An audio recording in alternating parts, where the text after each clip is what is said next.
Sama-sama boleh berikan tepuk tangan sorak-sorai yang paling meriah buat Tuhan.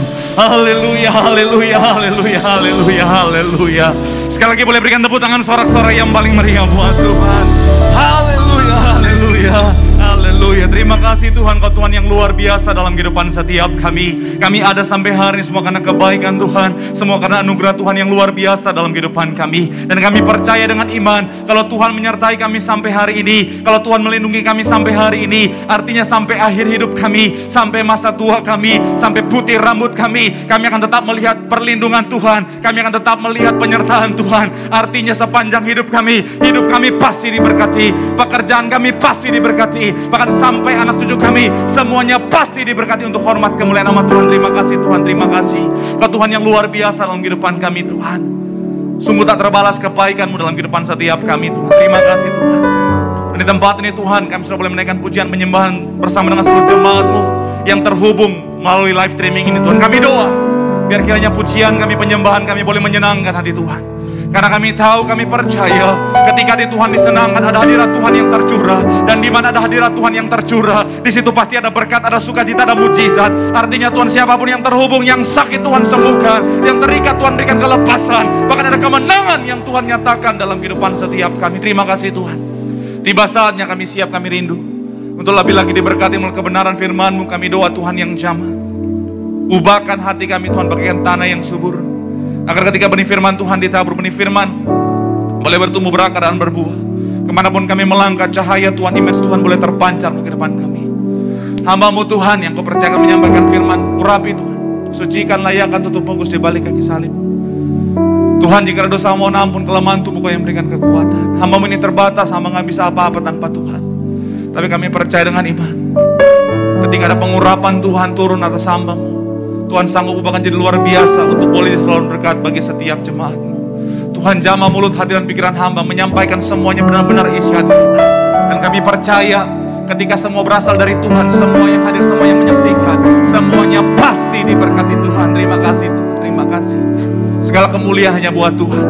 Berbicaralah, karena kami siap untuk mendengarkan. Mari sama-sama yang siap terima isi hati Tuhan dengan sukacita, dengan iman. Sama-sama kita mau katakan amin. Boleh berikan tepuk tangan yang paling meriah buat Tuhan. Haleluya.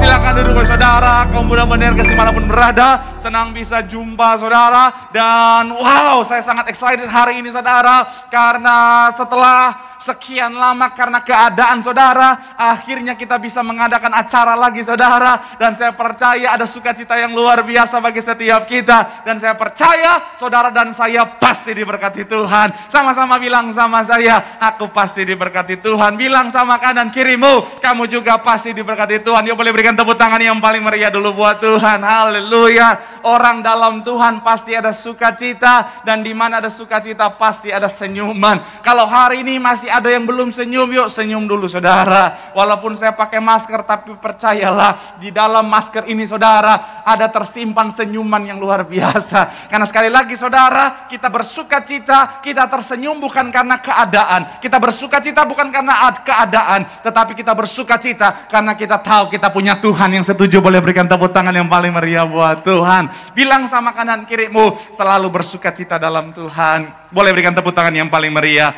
buat Tuhan. Haleluya. Yuk saudara, yang bawa Alkitab kita mau angkat Alkitab kita. Yang bawa Alkitab juga boleh. Alkifon juga boleh. Yang gak bawa apa-apa, angkat tangan juga boleh. Yuk saudara, sama-sama kita mau angkat Alkitab kita saudara. Kita akan masuk pada pembahasan firman Tuhan. Sama-sama dengan iman percaya, sama-sama bilang, di dalam nama Tuhan Yesus, aku percaya Alkitab ini berisi firman Tuhan. Setiap kata kalimatnya sanggup memberkati aku. Dan hari ini aku pasti diubahkan, aku pasti dipulihkan. Dalam nama Tuhan ini sama-sama kita katakan amin. Haleluya, haleluya. Sekali lagi saudara, sama-sama bilang sama saya, aku pasti diberkati Tuhan. Haleluya. Yuk, tema khotbah saya hari ini saudara, saya beri judul saudara, bicara tentang I choose you, atau bicara tentang aku memilihmu. Lebih spesifik lagi adalah bicara tentang paradigma yang benar tentang pemilihan Tuhan. Sekali lagi saudara, tema besarnya adalah bicara tentang I choose you, aku memilihmu, kata Tuhan saudara. Nah, lebih spesifik lagi adalah bicara tentang paradigma yang benar tentang yang namanya pemilihan Tuhan. Coba kita buka kitab kita saudara, yang pertama di ayatnya yang pertama sampai yang kelima di kitab Efesus. Efesus pasal yang pertama ayatnya yang kelima. Efesus pasalnya yang pertama, boleh munculkan di layar saudara, ayatnya yang kelima. Haleluya. Ada beberapa ayat yang akan menjadi ayat pembuka kita hari ini saudara. Yang pertama di Efesus pasal yang pertama, ayat yang kelima. Yuk sama-sama kita yang sudah di sana boleh bilang haleluya. Haleluya. Yuk walaupun di rumah saudara, kaum muda Bonerges mesti semangat, katakan bilang haleluya. Sekali lagi sama-sama bilang sama saya haleluya. Bagus. Saya bisa dengar iman. Haleluya. Yuk, 3 ya. Dalam kasih ia telah apa? Menentukan kita dari semula oleh Yesus Kristus untuk menjadi anak-anaknya sesuai dengan apa? Kerelaan kehendaknya. Perhatikan di bagian awal dikatakan apa? Dalam kasih ia telah menentukan kita, bicara tentang memilih kita dari semula oleh Yesus Kristus untuk menjadi anak-anaknya sesuai dengan apa? Kerelaan kehendaknya. Ayat yang berikutnya kita lihat Alkitab kita saudara, Roma pasal yang ke-8 29 sampai 30. Roma pasal yang ke-8 kita akan baca saudara ayat 29 sampai 30. Boleh munculkan ayatnya saudara. Roma pasal yang ke-8 ayatnya yang ke-29 sampai 30. Yuk sama-sama. 3 ya. Sebab semua orang yang dipilihnya dari semula, mereka juga ditentukannya dari semula untuk menjadi serupa dengan gambaran anaknya. Supaya apa? Ia anaknya itu menjadi yang sulung di antara banyak saudara. Ayat 30 dikatakan apa di sana? Dan mereka yang ditentukannya dari semula, mereka itu juga dipanggilnya, dan mereka yang dipanggilnya, mereka itu juga dibenarkannya, dan mereka yang dibenarkannya, mereka itu juga dimuliakannya. Ayat yang terakhir saudara di bagian opening kita saudara, Yohanes 15 ayat yang ke-16. Yohanes pasalnya yang ke-15 ayat yang ke-16 saudara. Sengaja saya buka 3 ayat pembuka untuk menegaskan poin kita hari ini saudara, menegaskan judul kita hari ini saudara. Yohanes 15 ayat 16. Yuk yang sudah di sana boleh bilang haleluya. Sama-sama kita baca 3 iya. Bukan kamu yang memilih aku, tetapi apa? Akulah yang memilih kamu, dan aku telah menetapkan kamu supaya kamu pergi dan menghasilkan buah, dan buahmu itu tetap, supaya minta kepadaku apa? Bapa dalam namaku diberikannya kepadamu. Sekali lagi saudara, bukan kamu, tetapi apa? Dan aku telah, supaya, dan buahmu itu apa? Tetap, supaya apa yang kamu minta kepada Bapa dalam namaku diberikannya kepadamu. Haleluya. Nah, dari ketiga ayat ini saudara, sudah sangat jelas bahwa firman Tuhan menegaskan saudara dan saya, bahwa saudara dan saya yang dalam Tuhan, saudara dan saya, kita adalah pilihan Tuhan. Sama-sama bilang sama saya, aku pilihan Tuhan. Bilang sama kanan kirimu, kamu pilihan Tuhan. Amin, haleluya. Saya mencatat di sini saudara, saudara dan saya, kita adalah pilihan Tuhan. Ketika saudara dan saya mendengar tentang Tuhan, ketika saudara dan saya membaca tentang Tuhan, ketika saudara dan saya mungkin yaitu menerima Tuhan sebagai Tuhan dan Juru Selamat, saudara dan saya menyaksikan acara ini, saya mau bilang saudara, bukan kebetulan saudara dan saya mendengar suara saya ini, atau saudara dan saya mungkin sementara ada di depan kamera, depan laptop, depan handphone saudara, sementara melihat terhubung di ibadah ini. Saya mau bilang saudara, itu bukan kebetulan, tetapi itu adalah bagian dari rancangan Tuhan, karena saudara adalah orang-orang pilihan Tuhan. Katakan amin. Sama-sama bilang sama saya, aku pilihan Tuhan. Sama-sama bilang sama saya, aku pilihan Tuhan. Yuk boleh berikan tepuk tangan yang paling meriah buat Tuhan. Haleluya. Nah, akan tetapi saudara, bicara tentang pemilihan Tuhan saudara, sayang sekali masih banyak anak Tuhan hari-hari ini saudara, masih punya pemahaman yang salah tentang pemilihan Tuhan. Masih punya paradigma yang keliru tentang pemilihan Tuhan dalam kehidupan saudara dan saya. Nah, itu yang akan sama-sama kita akan bahas hari ini, supaya kita bisa punya yang namanya paradigma yang benar tentang pemilihan Tuhan. Yang pertama saudara, saya mencatat di sini saudara, poin yang pertama boleh munculkan di layar saudara. Paradigma yang benar tentang pemilihan Tuhan bicara tentang apa? Pemilihan Tuhan selalu disertai dengan apa? Kemampuan. Sekali lagi saudara, pemilihan Tuhan selalu apa? Disertai dengan apa? kemampuan. Haleluya. Ada sebuah buku yang pernah saya baca saudara, yang ditulis oleh seorang pendeta terkenal saudara, Joel Osteen saudara. Dia menulis bahwa ketika Tuhan memilih kita untuk sebuah tugas dan tanggung jawab, pasti selalu disertai dengan kemampuan untuk melaksanakannya. Sekali lagi saudara, di sebuah buku yang Joel Osteen tulis itu saudara, dia catat begini saudara, bahwa ketika Tuhan memilih saudara dan saya untuk sebuah tugas dan tanggung jawab, Tuhan akan selalu menyertai saudara dan saya dengan kemampuan untuk melaksanakannya. Jadi gini saudara, Tuhan ketika Tuhan kasih tanggung jawab, ketika Tuhan kasih tugas, pasti ada kemampuan yang Tuhan sertakan. Supaya apa? Supaya kita mampu dalam menjalani tugas dan tanggung jawab yang Tuhan percayakan. Either itu sebelum Tuhan sudah kasih sebelumnya kita menjalankan tugas, atau pada saat kita menjalankan tugas dalam prosesnya, Tuhan mampukan setiap kita saudara. Intinya apa? Selalu disertai dengan kemampuan untuk menjalani tugas dan tanggung jawab yang Tuhan percayakan dalam kehidupan kita. Coba kita lihat salah satu contohnya saudara. Keluaran 4 ayat 10-12. Boleh munculkan di layar saudara. Satu kisah yang sangat menarik dari seorang pemimpin yang sangat terkenal sampai hari ini. Keluaran pasal yang keempat ayat 10-12. Boleh munculkan di layar saudara. Dari kisah Musa saudara. Yuk, Keluaran pasalnya yang keempat. Kita akan baca ayat 10-12. Yang sudah di sana boleh bilang puji Tuhan. Haleluya. Sama-sama kita baca. 3, iya. Lalu kata Musa kepada Tuhan, "Ah Tuhan, aku tidak pandai bicara. Dahulu pun tidak, dan sejak engkau berfirman kepada hambamu pun tidak. Sebab aku ini apa? Berat mulut dan berat lidah." Ayat 11.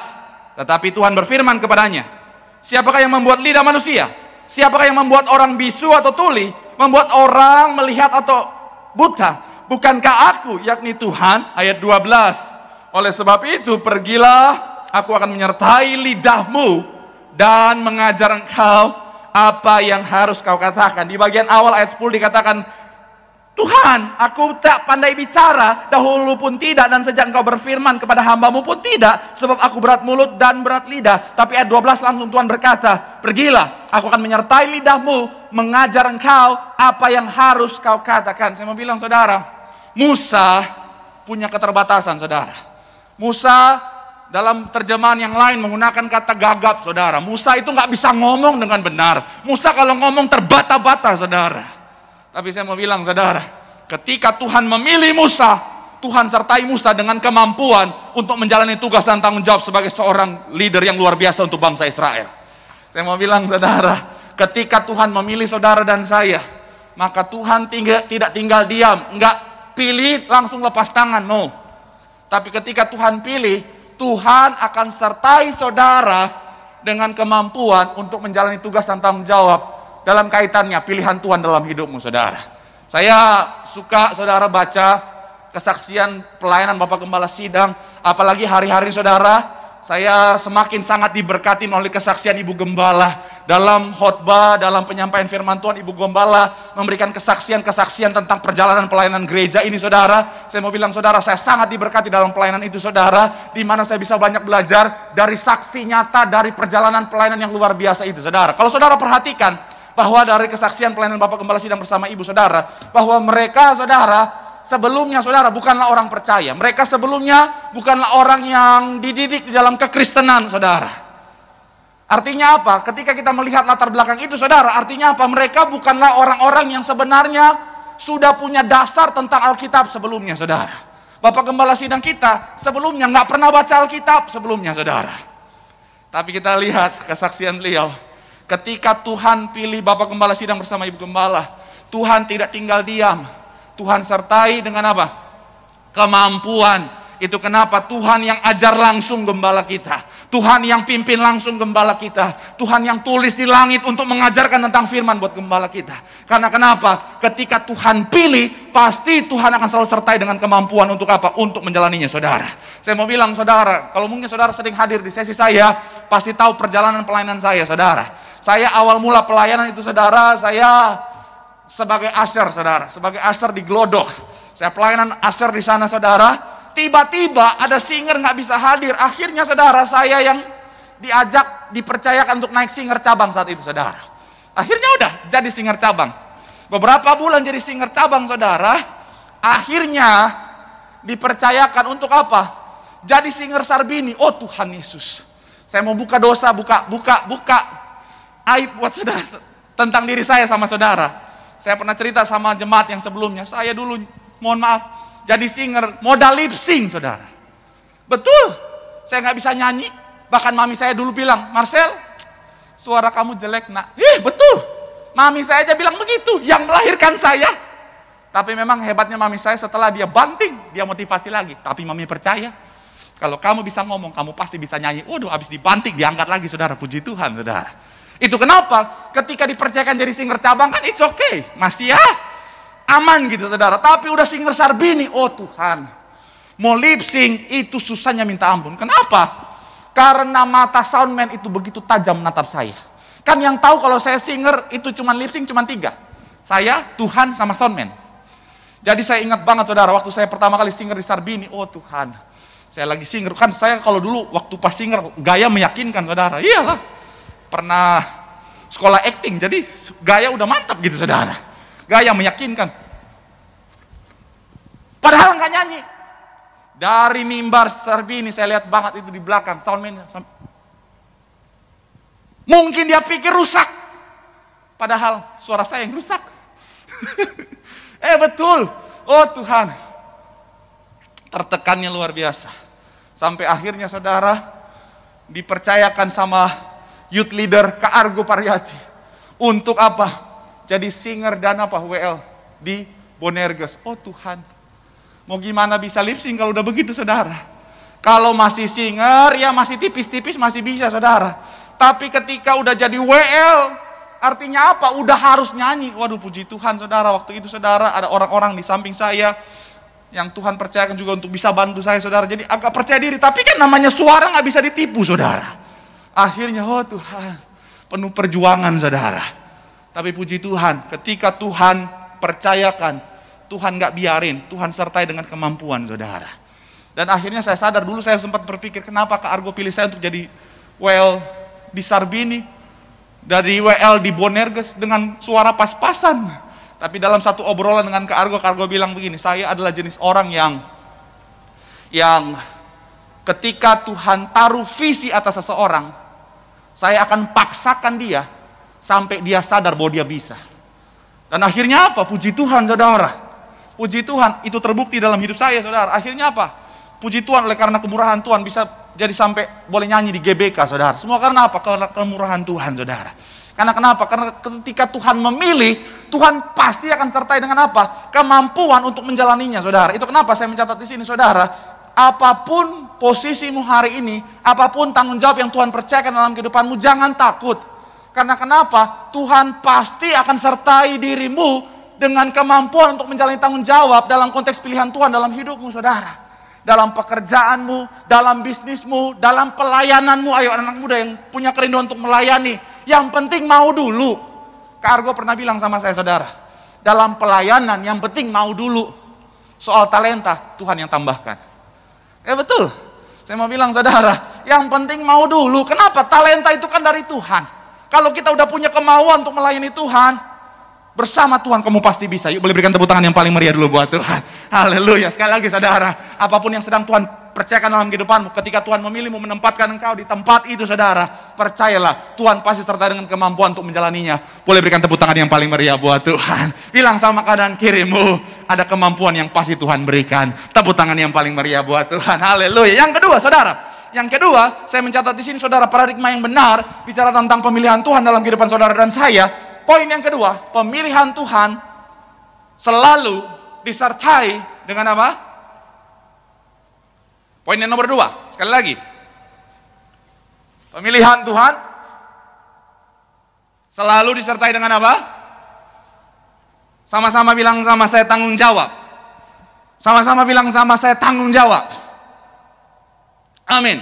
Ketika Tuhan memilih saudara dan saya mau bilang, saudara, maka ada tanggung jawab yang Tuhan sertakan dalam kehidupan setiap kita. Jadi bukan cuma bicara tentang kemampuan, tetapi juga ada tanggung jawab yang Tuhan sertakan dalam kehidupan setiap kita, saudara. Ketika Tuhan pilih saudara dan saya, Tuhan pasti sertakan dengan tanggung jawab. Ada tanggung jawab yang mengikuti dalam pilihan Tuhan itu. Kejadian pasal yang 45 ayat 4-5. Kejadian pasalnya yang ke-45 ayat 4-5. Saudara, coba boleh meluncurkan di layar. Saudara, Kejadian pasalnya yang ke-45 ayat 4-5. Kita akan baca sama-sama. Ini satu kisah juga yang sangat inspiratif, saudara, tentang Yusuf. Yuk sama-sama kita baca. 3. Ya, lalu kata Yusuf kepada saudara-saudaranya itu, marilah dekat-dekat. Maka mendekatlah mereka, katanya lagi, akulah Yusuf, saudaramu yang kamu jual ke Mesir. Ayat 5. Dikatakan apa? Tetapi sekarang janganlah bersusah hati dan janganlah menyesali diri, karena kamu menjual aku ke sini. Sebab untuk apa? Memelihara kehidupanlah Allah menyuruh aku mendahului kamu. Perhatikan saudara, mulai dari kata sebab. Sebab untuk apa? Memelihara kehidupanlah Allah menyuruh aku mendahului kamu. Saya mau bilang saudara, Yusuf dipilih Tuhan untuk ngalamin masa-masa sukar. Yusuf dipilih Tuhan untuk ngalamin masa-masa yang berat. Yusuf dipilih Tuhan untuk diangkat naik jadi orang nomor 2 di Mesir. Raja di Mesir, punya posisi yang penting, punya power yang luar biasa di Mesir. Tetapi kita lihat saudara, Yusuf sadar bahwa di balik pemilihan Tuhan atas hidupnya menjadi orang nomor 2 di Mesir, raja yang punya power yang luar biasa di Mesir, ada tugas dan tanggung jawab yang harus dilaksanakan oleh seorang Yusuf. Dan dia tahu dalam konteks ini saudara, dalam hal itu, saat itu adalah bicara tentang apa? Menyelamatkan jiwa-jiwa, menyelamatkan bangsanya saudara, menyelamatkan orang-orang pada saat itu, menyelamatkan kehidupan pada saat itu saudara. Saya mencatat di sini saudara, sama seperti saudara dan saya, kita sekali lagi, kita adalah orang-orang pilihan Tuhan. Sama-sama bilang sama saya, aku pilihan Tuhan. Amin. Tuhan memilih saudara dan saya. Saudara bisa kenal Tuhan, saudara bisa membaca tentang Tuhan, saudara bisa hidup di dalam Tuhan. Hari ini saya mau bilang saudara, karena Tuhan yang memilih saudara. Hari ini kau menjadi anak Tuhan, saya mau bilang saudara, karena memang Tuhan yang memilih saudara. Tapi saya mau bilang, di dalam pemilihan Tuhan itu ada tanggung jawab. Sama-sama bilang sama saya, ada tanggung jawab. Sama-sama bilang sama saya, ada tugas. Tugas kita sebagai anak Tuhan apa? Coba kita lihat Alkitab kita saudara, tentang perintah amanat agung. Matius pasal yang ke-28 ayat 19-20. Matius pasal yang ke-28 ayat 19-20. Saudara, boleh munculkan di layar. Matius pasal yang ke-28 ayatnya yang ke-19-20. Sama-sama. 3. Ya. Karena itu apa? Pergilah, jadikanlah semua bangsa muridku dan baptislah mereka dalam nama Bapa, Anak dan Roh Kudus. Ayat yang berikutnya dikatakan apa? Dan ajarlah mereka melakukan segala sesuatu yang telah kuperintahkan kepadamu, dan ketahuilah aku menyertai kamu senantiasa sampai kepada akhir zaman. Tuhan memilih saudara dan saya mau bilang saudara, di dalam pemilihan Tuhan itu sebagai saudara dan saya sebagai anak Tuhan ada tanggung jawab. Tanggung jawab kita adalah apa? Perintah amanat agung untuk menyelamatkan banyak jiwa saudara. Saya mau bilang saudara, Tuhan sekali lagi pilih engkau sebagai anak Tuhan karena ada tanggung jawab Tuhan dalam kehidupan yang Tuhan kasih dalam kehidupan kita untuk apa? Membawa jiwa-jiwa untuk datang terima keselamatan dalam kerajaan sorga. Ayat yang berikutnya, 1 Petrus 2 ayat 9. 1 Petrus 2 ayatnya yang ke-9. Boleh munculkan di layar. 1 Petrus pasal yang kedua ayat yang ke-9. Yuk sama-sama. 3. Ya. Tetapi kamulah bangsa yang terpilih, imamat yang rajani, bangsa yang kudus, umat kepunyaan Allah sendiri, supaya kamu apa?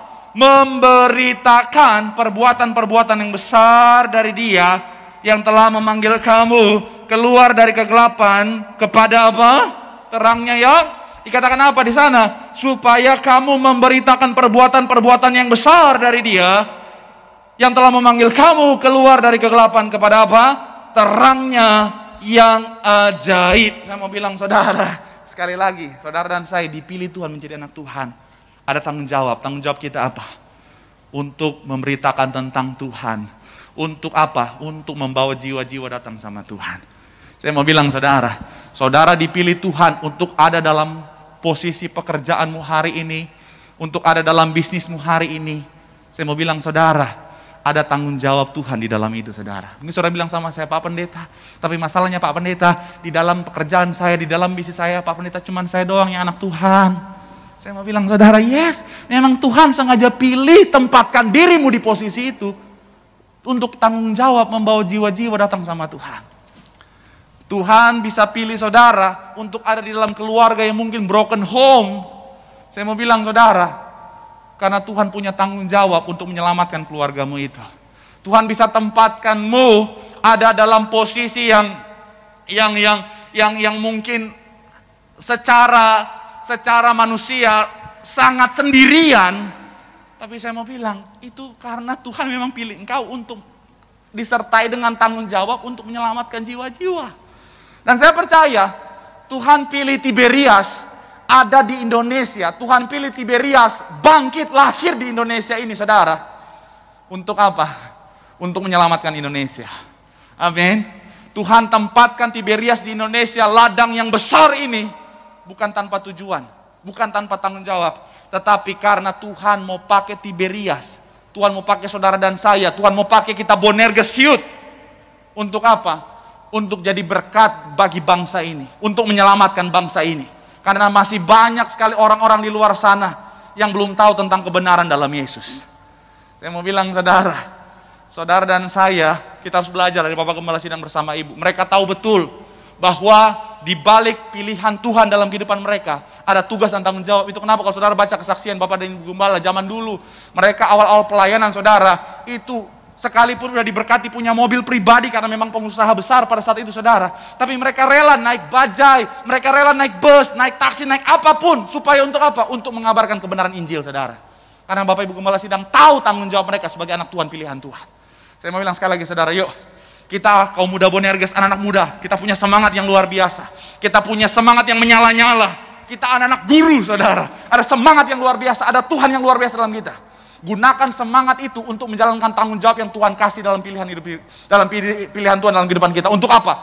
Untuk membawa banyak jiwa datang sama Tuhan. Supaya apa? Melalui kehidupan kita banyak jiwa dimenangkan, nama Tuhan dipermuliakan. Boleh berikan tepuk tangan yang paling meriah dulu buat Tuhan. Bilang sama kanan kirimu, ada tanggung jawab Tuhan. Tepuk tangan yang paling meriah buat Tuhan. Haleluya. Yang terakhir saudara, pemain musik boleh maju ke depan saudara. Yang terakhir saya mencatat di sini saudara, paradigma yang benar, pemahaman yang benar tentang pemilihan Tuhan. Bicara tentang apa? Pemilihan Tuhan tidak menggunakan standar dunia. Sekali lagi, bicara tentang pemilihan Tuhan tidak menggunakan standar dunia. Sama-sama bilang sama saya, tidak standar dunia. Sama-sama bilang sama saya, berbeda dengan standar dunia. Amin, haleluya, terpuji nama Tuhan. 1 Korintus pasal yang pertama ayat 27. 1 Korintus pasalnya yang pertama, ini ayat terakhir kita saudara, ayatnya yang ke-7, 27, boleh munculkan di layar saudara. 1 Korintus pasalnya yang pertama ayat 27, sambil pemain musik boleh maju ke depan. Yuk sama-sama, yang sudah di sana boleh bilang haleluya. Haleluya, sama-sama kita baca. 3, ya. Katakan apa di sana? Tetapi apa yang bodoh bagi dunia dipilih Allah untuk memalukan orang-orang yang berhikmat, dan apa yang lemah bagi dunia dipilih Allah untuk memalukan apa yang kuat. Sekali lagi saudara, tetapi apa yang bodoh bagi dunia dipilih Allah untuk memalukan orang-orang yang berhikmat, dan apa yang lemah bagi dunia dipilih Allah untuk memalukan apa yang kuat. Haleluya. Saya ingin negasin sama saudara bahwa pemilihan Tuhan tidak menggunakan standar dunia. Karena gini saudara, kalau kita pilih seseorang dengan standar dunia, secara manusiawi kita akan pilih karena mungkin dia hebat, karena mungkin dia cakep, karena mungkin dia pintar, karena mungkin dia kaya, karena mungkin dia dan segala macamnya yang berkaitan dengan keduniawian, kedagingan saudara. Tapi saya mau bilang, Tuhan memilih dengan standar yang berbeda. Tuhan memilih dengan standar kerajaan sorga saudara. Kalau saudara perhatikan, saya sedikit ajak saudara kembali melihat tokoh-tokoh dalam Alkitab. Saudara ingat Daud? Daud secara hitung-hitungan manusia, secara standar manusia nggak masuk.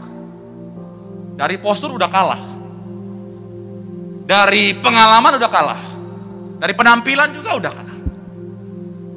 Bahkan mohon maaf, ayahnya sendiri underestimate sama dia.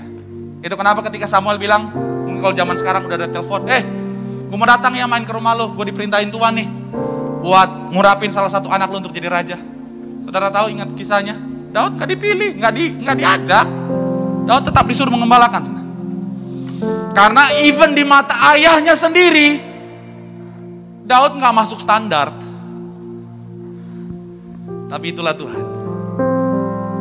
Tuhan bilang kepada Samuel apa? Bukan apa yang dilihat mata, tapi Tuhan melihat hati. Secara standar dunia nggak masuk Daud, tapi standarnya Tuhan pilih Daud. Karena itu adalah standar kerajaan sorga. Dan kita tahu bersama betapa hebatnya Daud sebagai seorang raja, saudara. Saudara ingat Yusuf sekali lagi. Secara standar dunia, nggak mungkin seorang budak, seorang yang ada di posisi level terendah dari strata kehidupan sosial manusia pada masa itu, untuk jadi orang yang ada di posisi yang sangat tinggi pada saat itu. Tapi itu Tuhan pilih orang yang dahulunya budak untuk jadi apa? Jadi seorang raja yang hebat. Saudara baca sekali lagi kesaksian Bapak Ibu Gembala, saudara. Secara mohon maaf, standar dunia, hampir tidak mungkin orang yang sehebat mereka sebenarnya udah di dalam dunia bisnis, dalam dunia pekerjaan, mau menjadi seorang hamba Tuhan. Karena kita tahu bersama sekali lagi, sejak semula mereka adalah orang-orang yang bukan dididik dalam kekristenan. Sejak semula Bapak Ibu Gembala bukan orang Kristen. Tapi kalau kita lihat latar belakang mereka, udah sukses, sudah berhasil. Bapak Gembala orang kepercayaan istana, Ibu Gembala pebisnis yang hebat, properti, apotek dan lain sebagainya. Sudah settle kehidupan mereka. Tetapi mereka secara hitung-hitungan sekalipun, kayaknya nggak mungkin tuh jadi tinggalin semuanya itu untuk jadi seorang hamba Tuhan. Tetapi ketika Tuhan pilih mereka, saya mau bilang saudara, itu standar surgawi. Dan akhirnya apa? Tuhan pakai dengan luar biasa sampai hari-hari ini. Sekali lagi saudara, kalau saya evaluasi kehidupan saya evaluasi diri saya, secara standar dunia, saya nggak pantas jadi seorang hamba Tuhan. Kalau saya evaluasi kehidupan saya nggak pantas berdiri di mimbar ini, saudara. Mohon maaf, secara hikmat saya biasa aja. Secara kepintaran masih banyak yang lebih hebat dari saya, lebih pintar dari saya. Secara latar belakang keluarga, masih banyak orang yang punya latar belakang keluarga lebih hebat. Tapi saya mau bilang saudara, karena yang Tuhan gunakan adalah standar kerajaan sorga, sekalipun secara dunia nggak mungkin, secara dunia nggak layak, tapi Tuhan percayakan, Tuhan sanggup pilih. Itu kenapa saya mau bilang, yuk hari-hari ini jangan pernah berpikir begini, kayaknya nggak mungkin aku bisa jadi seorang yang hebat, kayaknya nggak mungkin aku bisa dipakai Tuhan luar biasa, kayaknya nggak mungkin aku bisa jadi orang yang sukses. Kau lagi menilai dirimu dari perspektifmu sebagai manusia. Kalau kita nilai diri kita sendiri, akan merasa kurang terus. Saya selalu bilang kan, analoginya paling simpel begini. Wanita kalau misalnya lagi make up, udah 1 jam dia di depan kaca, udah alis, jalur lambat, jalur cepat, udah blush on, lipstick, mana-mana, rambut udah disasak, dicatok lagi, di blow lagi, hairspray udah 1 botol habis. Tapi kadang-kadang di depan kaca dia masih, aduh, kok masih kurang ya? Karena pasti akan selalu merasa kurang. Tapi kalau nanya sama orang yang sayang banget sama dia, dia akan bilang, wih, cantik banget. Karena kenapa? Standarnya berbeda. Nah begitu pun kita, kalau kita nilai dari diri kita sendiri, akan ngerasa nggak layak, merasa kurang dan nggak mungkin. Karena kita lagi pakai standar kita untuk menilai diri kita sendiri. Tapi kalau kita lihat diri kita dari standarnya Tuhan, dari perspektifnya Tuhan, kacamatanya Tuhan, Tuhan bilang, kamu mampu, kamu bisa. Karena aku yang sanggup memampukan engkau. Karena yang kugunakan adalah standarku, standar kerajaan sorga. Kata Alkitab bilang apa? Kasih. Sama-sama bilang sama saya, kasih. Amin. Itu kenapa? Yuk, percayalah. Buat kau yang menyaksikan acara ini, yang terhubung melalui live streaming ini, sekalipun dunia bilang gak mungkin, sekalipun dunia mengatakan kau gak masuk hitungan, kau gak memenuhi syarat, tapi di mata Tuhan kau masuk hitungan. Karena kau sangat dikasih, kau pasti bisa sukses, kau pasti bisa berhasil, kau pasti bisa dipakai Tuhan luar biasa untuk kemuliaan nama Tuhan. Yuk boleh berikan tepuk tangan yang paling meriah buat Tuhan. Sama-sama bilang sama saya, Tuhan yang memilih aku. Tepuk tangan yang paling meriah buat Tuhan.